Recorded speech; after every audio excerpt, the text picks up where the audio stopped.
So shiny. I gotta say, I love the smell of a new RC in the morning.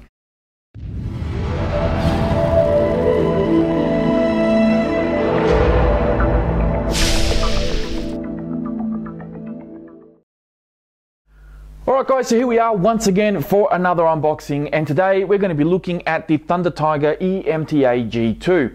Now this is the second generation eMTA, and I'm very excited about this truck because I actually missed out on the last two monster trucks that Thunder Tiger have brought out, which was the MT4 and the original eMTA.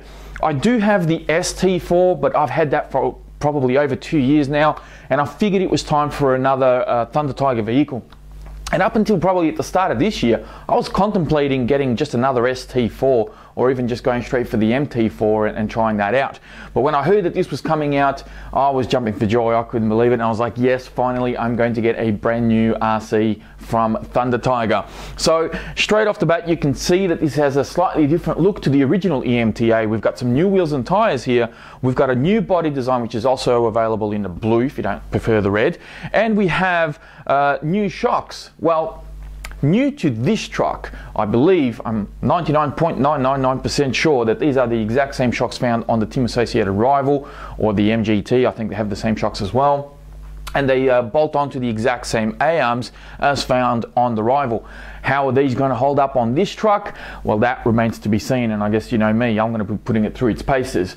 So 6S capable ESC, big 1/8 scale brushless monster truck. Pretty much ready to run with the exception of batteries. This should be very, very promising. So shiny. I gotta say, I love the smell of a new RC in the morning. It's awesome. All right, so this is how this guy comes packaged up in the box as per normal. If you owned a Rival or any of the Thunder Tiger vehicles in the 1/8 scale, they all come packaged up pretty much the same way. I'm gonna take everything out of here, guys. I'm not gonna bore you with all of this, and I'm gonna come back and start talking about the truck a little bit more and show you some of its features and how it all looks. Okay, now before we move on to the truck itself, I'm going to point out some of the smaller items that came in the box as well, just so you guys know exactly what you're getting when you get one of these. You have the manual itself. I know how much you guys like to look at these, but Thunder Tiger have actually done a really good job with this. They include a little leaflet for your motor. There's one for your ESC, so you can do any programming or tuning of the ESC if you want to. There's also another booklet here for your remote, so that'll tell you everything you need to know about that guy. And of course, the big A4 here is for the truck itself, which will allow you to do any maintenance on it, to do some repairs, or order some parts if you need to. There's also a great big bag full of accessories and tools.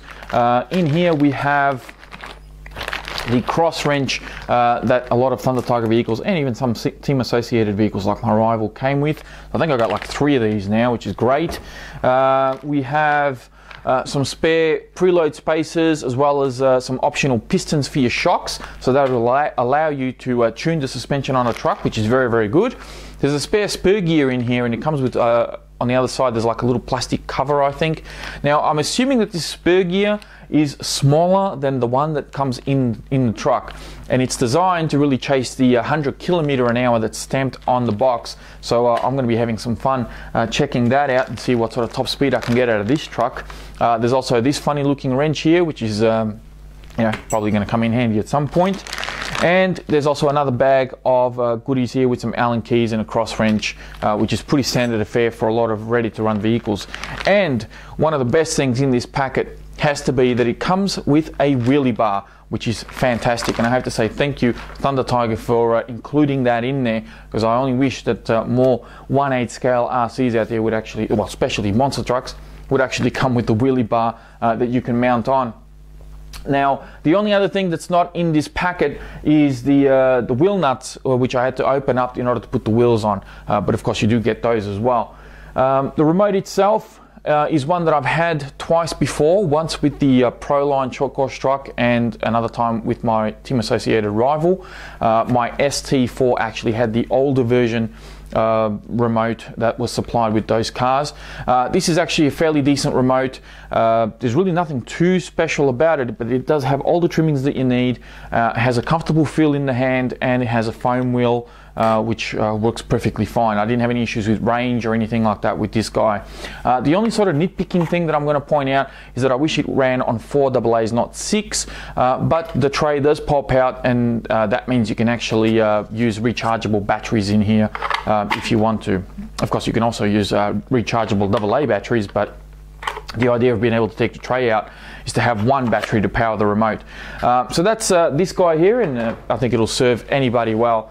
The truck itself, of course, I've gone for the red one, which is great. I like the red color.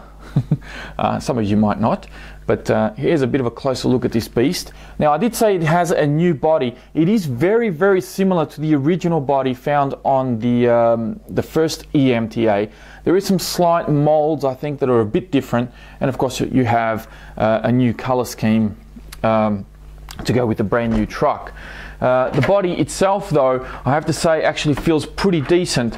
Very strong towards the top. It feels quite thick and quite rigid, and some of that strength is also added by all the angular sort of molds that they've included on the body, so they give it this sort of like futuristic look. The sides of the body itself, and you may even be able to pick that up on camera, the paint's actually sort of fading a little bit towards the edges here.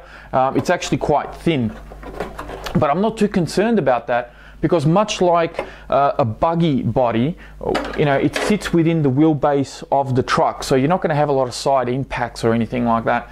If you do happen to be unfortunate and the truck flips over or lands badly, all that force is going to go straight on the top here, and that's where the body is strongest, and I think that's where it matters. So we'll pop that guy aside, and we'll have a quick look at the chassis itself. I'll tell you what, it does have a little bit of a hefty weight to it. Despite the fact that it is all plastic chassis, it does still weigh a fair bit. Now, if you do own an eMTA, a lot of this is going to be very familiar to you. Of course, the biggest difference here is going to be your shock towers and the shocks that they've selected for this particular model. You can see your battery access along the sides. Futuristic kind of, you know, Enterprise, looks like something out of a science fiction movie, to be quite honest with you. It's very unique. Along the back here, you'll notice as well, there's a little cap. You can pop this guy open quite easily, and in there's a little nut to adjust a bit of a slipper clutch, so you can actually tune how much traction you put down on the ground or how much you don't. That'll allow you for, you know, different levels of craziness with 6S power running through this beast.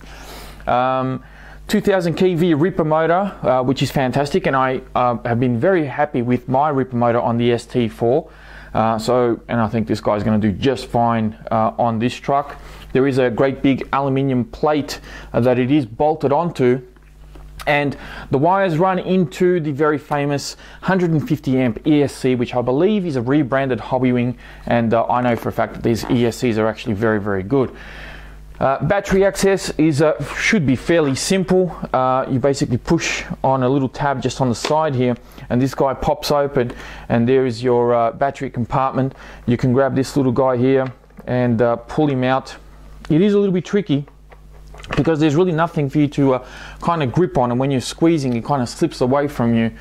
So maybe just a little bit of a tweak here so that you can actually grip your fingers on there when you're squeezing it to try and pull this out. What I've heard is that people tend to set up the depth of the batteries that they're using at one end, and then you just really only need to open one door to change batteries. So that's the plan that I'm going to be working with. I know that the cables need to go through somewhere. I don't know exactly which side. I'm assuming it might be the opposite side because there's no cables here. So I'll be setting up the depth at this end, and then I'll only use the other end to swap my batteries around.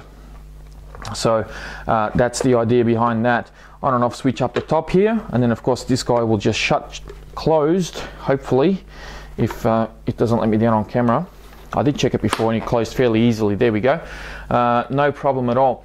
Suspension on the truck feels quite plush, feels really nice, probably a little saggy in the rear, but that's obviously because we've got the motor in here at the moment, which is positioned at the rear of the truck, and there's no batteries in it at the moment.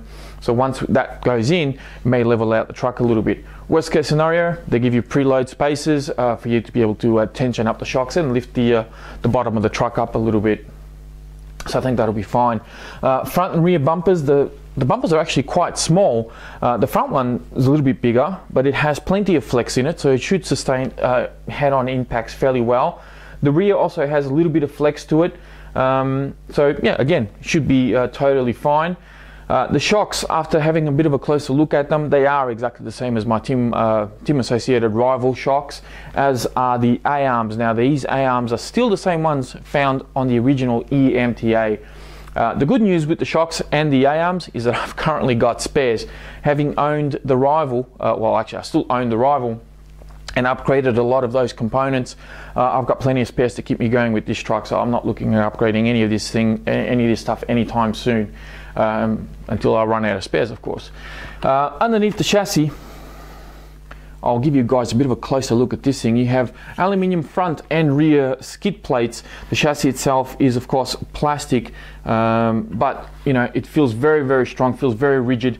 If you have a look at the chassis itself online, it actually has like a honeycomb design to strengthen it, and I can feel that the plastic, and even just looking at the plastic itself, it looks totally different to what's being used on the A-arms and front and rear bumpers. The shock towers actually feel like they're made of the same plastic composite that's found in the chassis, so it's very rigid, and that's where you want your stiffness. The A-arms, your bumpers, you want that little bit of flex, because obviously, you know, you're going to be bumping around, bumping into things. It's a monster truck, it's supposed to do that sort of thing, and withstand those hits as well. Let's talk about the tyres and wheels for a second, because I know that some of you may be wondering why it has a street tread pattern on these tyres when it's in fact a monster truck. My belief is that Thunder Tiger have gone a slightly different direction with this particular version of the eMTA, and they want to sort of focus a little bit more on it being a speed demon, much like so many people have you know, made the eMT4 a bit of a speed demon, or even the eRevo or your Savage Flux. This, I think, is going down those same lines, and just you know, being a little bit more focused on road. Of course, you can always take the wheels off and pop on some off-road tires, and away you go. You can bash away off-road without any problems at all. But it does come with these tires, which I think is fantastic, which allow you to go on road without too much ballooning, hopefully, given that they do have smaller walls. And I'll flip the truck on its side here so you guys can have a look. So you got a great big wheel with not a lot of tire up here. Now, to give you guys an example of how this compares to some of the other 1/8 scale monster truck tires, I have here my trusty rival tire, which is also the same one found on the original eMTA rather, and the MT4 G3. So I'll pop that guy next to it, and you can see the difference in the tire walls between the two. This has a much smaller wheel and obviously a little bit more tire to cushion any bumps and landings and all that type of terrain, while your smaller profile is more designed for on-road. And it makes sense. Diameter, when you put it in front, there's really not a huge difference. They're very much the same. If anything, this probably is a millimeter or two bigger from what I could tell, but it is a little bit narrower than this tire. So if I kind of line it up here, there's probably less than 10 millimeters in width as far as difference goes, but these are narrower, these are a little bit wider. Having the narrower tires means less resistance on the road as well. A street tread pattern, which doesn't mean you can't use it off-road. I think it'll just, you know, you'll hit a limit as to where you can run it, because it doesn't have that aggressive kind of digging into the ground tread. But of course, you know, you can still use it off-road without any problems. Now, I have been doing a little bit of research on this truck and trying to get some feedback out there in the world of the internet to see what people are sort of saying about the truck so far, what their first impressions are. One of the things that I picked up on was that people were a little bit worried about the new hex adapters that they have on this particular truck. And whilst I was putting the wheels on, I kind of decided to try a couple of different things. Number one, can you put different wheels on this truck given the design of these hexes? The answer is yes, you can. Can you use these wheels on other monster trucks or other RCs that have 17mm hexes? No, you can't, unless of course you modify the hubs. And what I mean by that is if, well, let me see. I'll grab here. This is the hub of the, your standard sort of 1/8 scale tire. And this is what this one looks like, and you can see the little slots there. Now those slots, doesn't go outwards beyond the 17mm, it actually goes inwards. So what that means is that these hex adapters are exactly the same size as what they should be, so that you can put these tires straight on without any problems at all. It's putting these wheels on other RCs that you're going to have an issue with, unless of course you clean that up and flatten them out. Then you're going to be able to use them, which is a bit of mucking around just to use these tires, but that's entirely up to you guys. Other than that, everything else pretty much stays the same. So I think Thunder Tiger, and just so we can clear this up, the idea behind doing these hubs like this and to do these wheels this way is to stop them from stripping.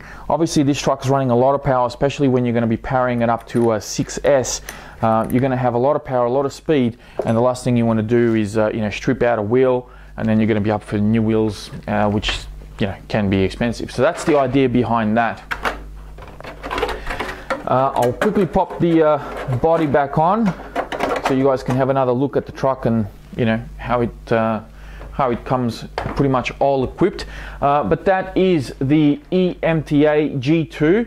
I'm very much looking forward to running this guy. It looks like this weekend we might actually have a day or two of some nice weather, so I'm going to get some speed runs done, and I'm going to get some off-road bashing done as well, to give you guys an idea of how this thing goes and how durable it is as well.